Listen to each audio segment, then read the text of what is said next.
Trump महोदयांना कसला राष्ट्राचा राग येतोय? तर महत्वाची गोष्ट म्हणजे ब्रिक्स या संघटनेचा.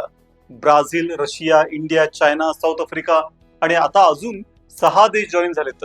आणि अशा प्रकारे ब्रिक बाय ब्रिक ही संघटना वाढत चालली आहे. ती एक प्रकारचा पर्यायच आहे. ती कोणाला? तर वर्ल्ड बँक आणि IMF या अमेरिका प्रणित संघटनांना.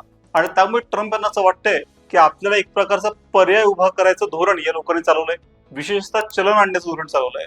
डॉलरची हेजेमोनी जगात आहे आणि त्याचा खूप मोठा आर्थिक फायदा अमेरिकेला होतो.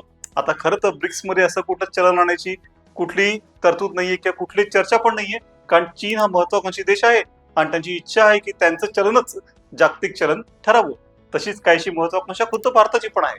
तर तसं म्हटलं तर बोलणी नाहीयेत, पण जसं एखाद्याला भूत दिसतं तसं ट्रम्प महोदयांना ते चलन दिसतंय आणि ते सारखे म्हणतात की भारताने ब्रिक्स मधनं बाहेर पडावं.